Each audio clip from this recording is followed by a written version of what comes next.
So, ladies and gentlemen, welcome to a special video today, which was requested by somebody on my YouTube post about talk about the combination of seeing spiritual progression in a person's chart, interest in occult, astrology, mysticism, tantra. Is it complicated to see? Is it easy to see?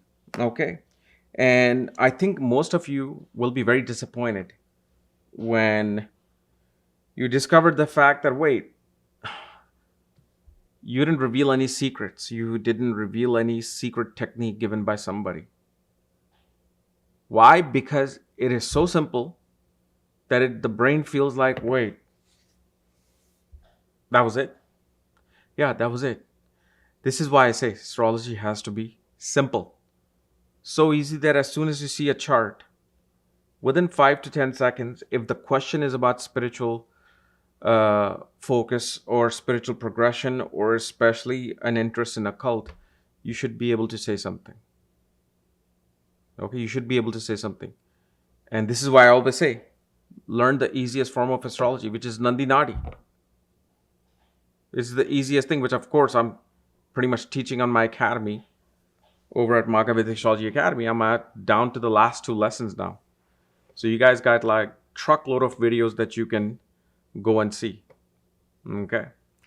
So anyway, let's start with our analysis. So here uh, we see a chart. Okay. We see the chart. So let's say in this chart, well, actually, we don't see a chart right now because I'm not even recording. Now I'm recording. Okay, so you see this chart. Let's make this. Okay, you see this 1, 2, 3, 4, 5, 6, 7, 8, 9, 10, 11, 12. These are houses. Okay, we don't even need to worry about zodiac sign. You can pretend this is an Aries ascendant, or you can pretend this is a Sagittarius ascendant. It doesn't matter. Okay, but let's say if Jupiter is here. This is your Jupiter. Okay, now why is it that we take Jupiter? Because we have to understand whose progression are we looking at? Whose spiritual progression are we looking at? We're looking at your spiritual progression. So who are you? You are Jupiter, the one who's breathing oxygen, the prana.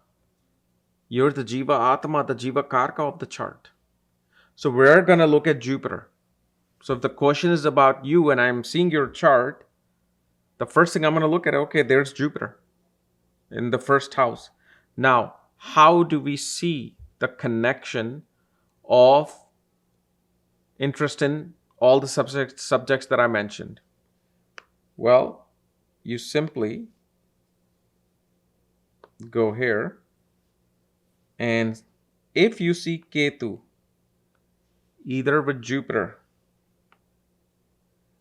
or Ketu on this house, Ketu in this house, even Ketu in this house,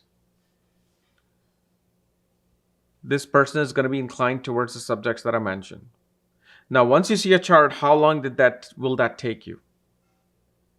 If you know how to read a chart, if you know how to read the aspects, if you know how to read the relationship between planets, probably like 5 seconds, right? 5 seconds. And so let me also explain about this seventh Ketu. So that means if Jupiter is with Rahu, that means where is going to be Ketu, the south node of the moon, directly opposite to Rahu. Always is going to be directly opposite to Rahu.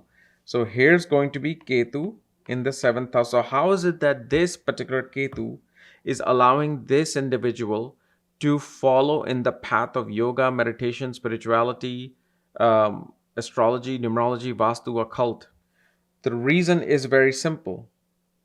Is because Jupiter's aspect, which is blessing, is on Ketu. The whole thing is Jupiter should be blessing Ketu in the chart where Ketu sits. So if Ketu is here, right? So if Ketu is here, Ketu is here, It's blessing Ketu.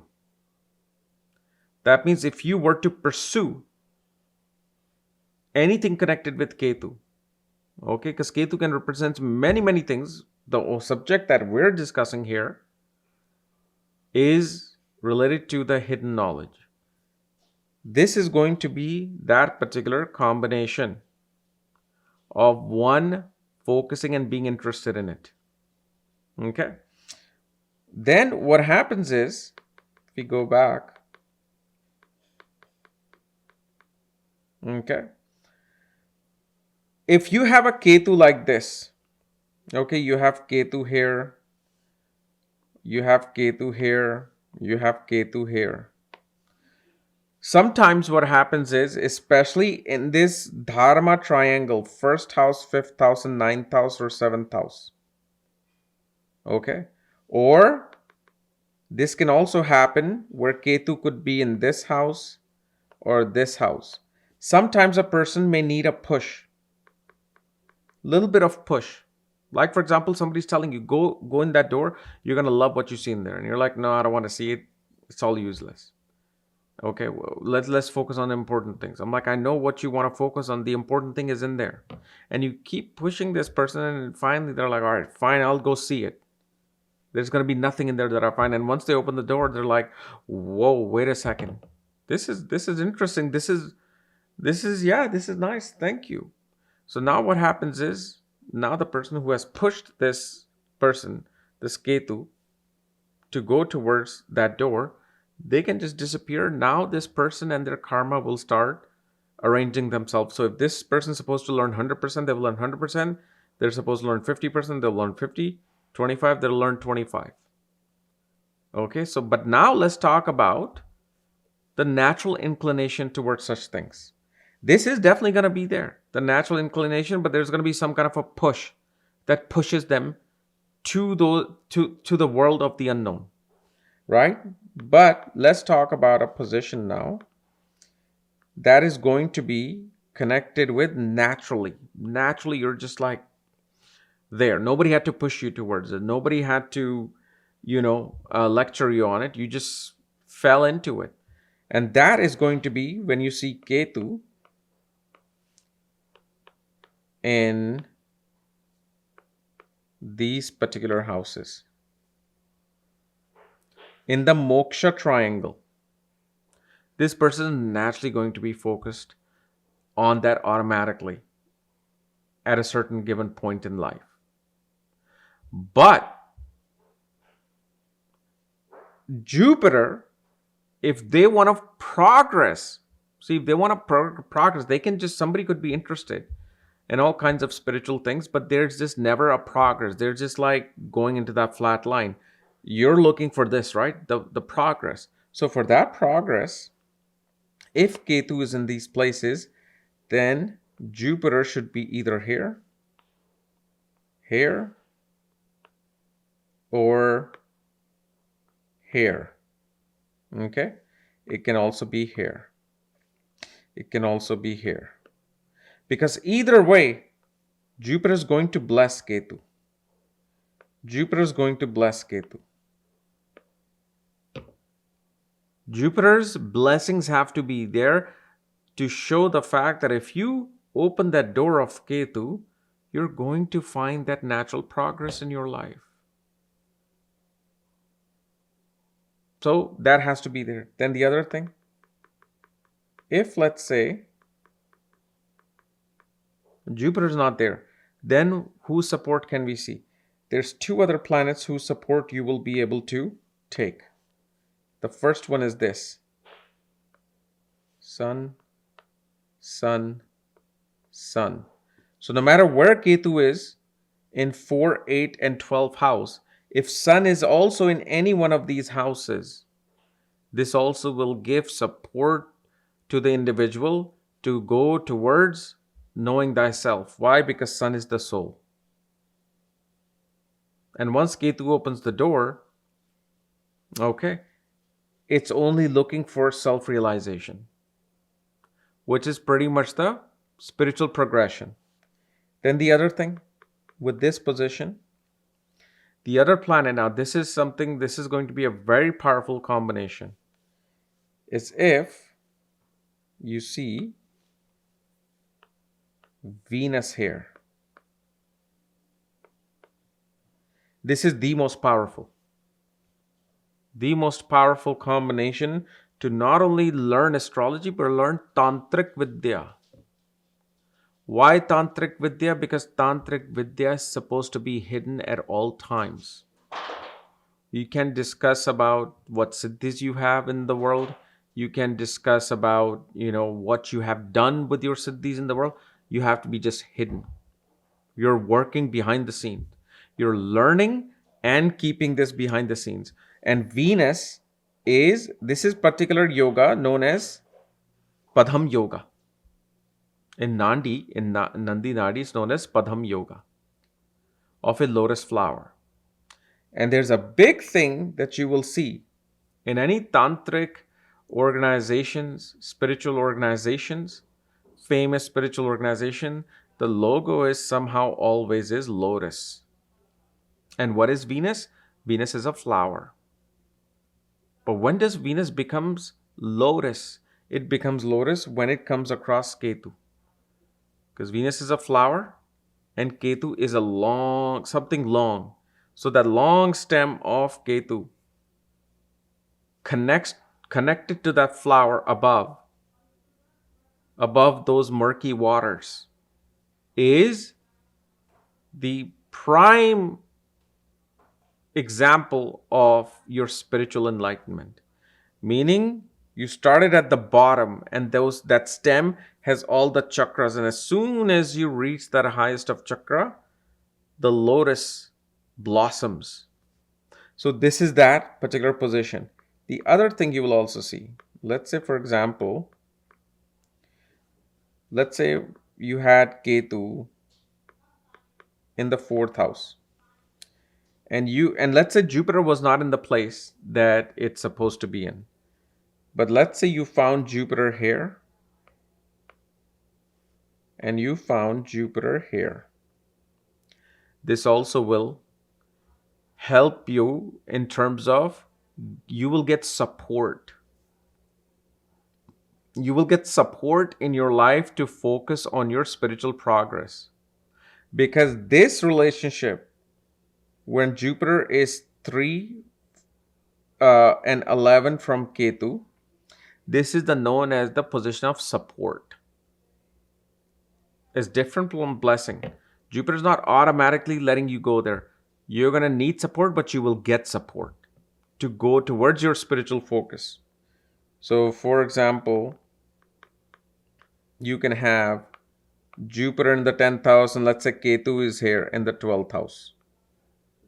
This becomes a support. Okay.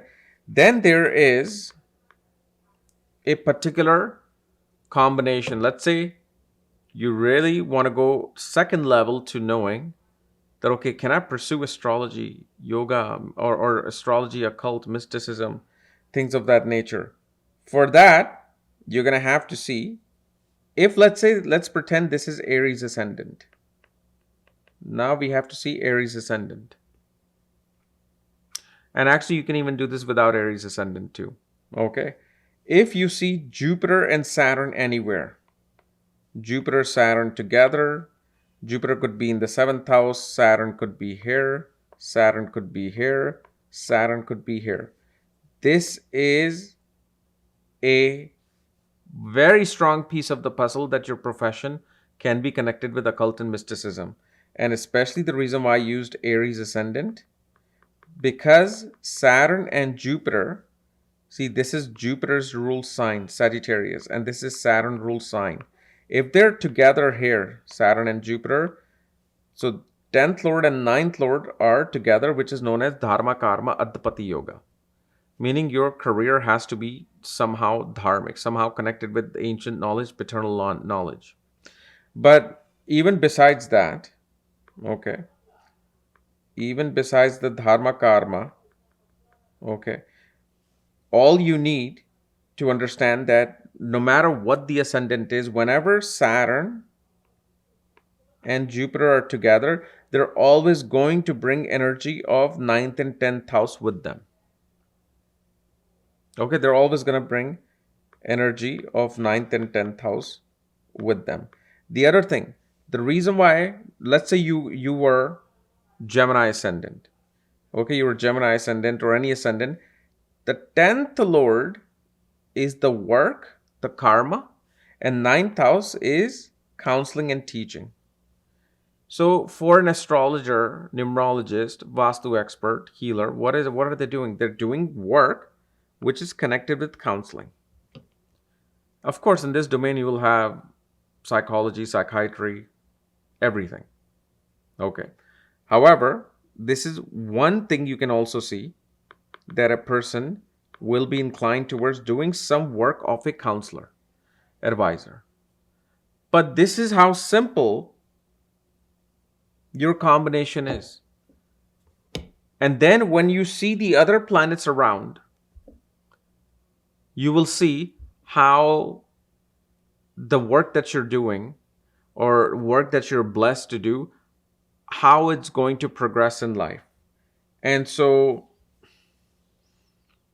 I don't want to make it too complicated here, but for example, let's say Ketu is here.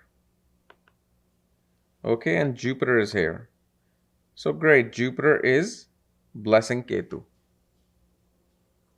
But let's say Saturn is here. Okay, we'll put Saturn, we'll just put Saturn here at 2 degrees.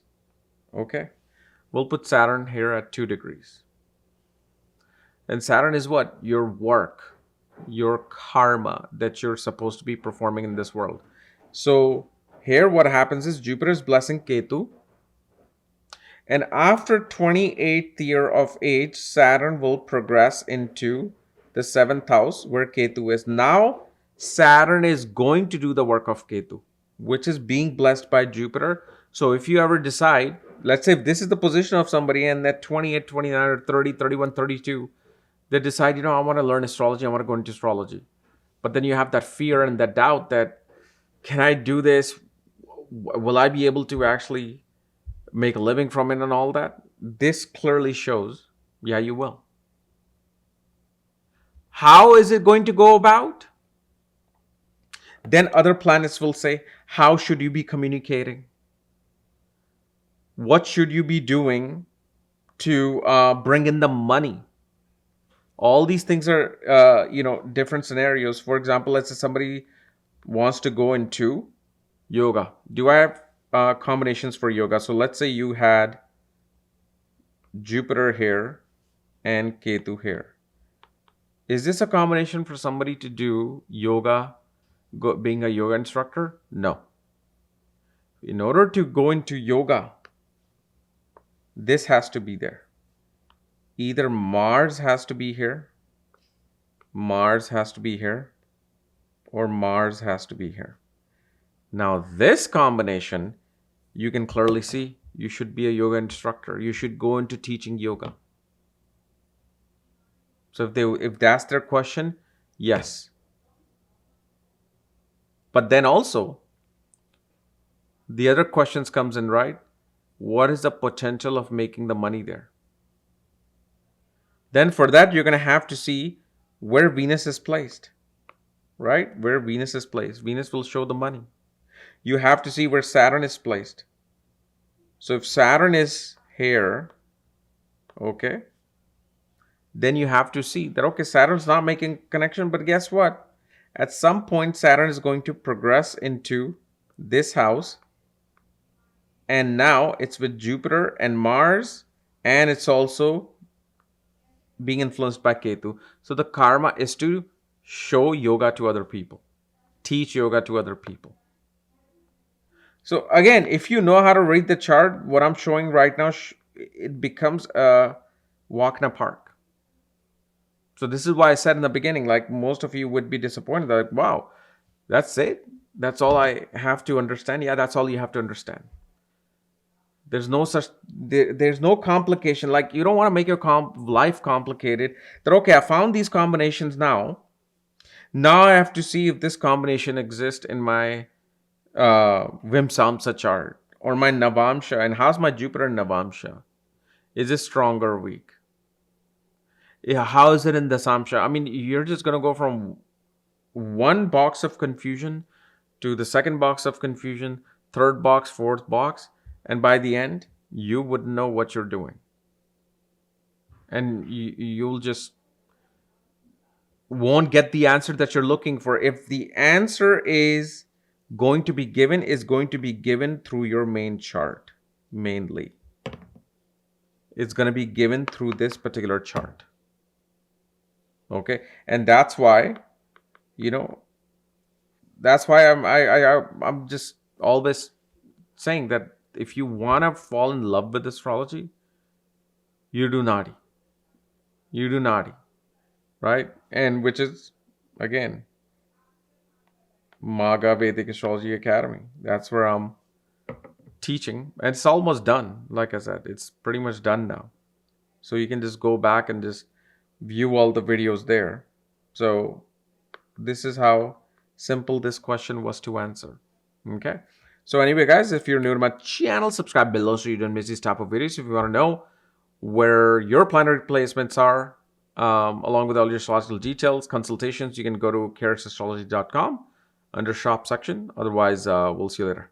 Bye-bye.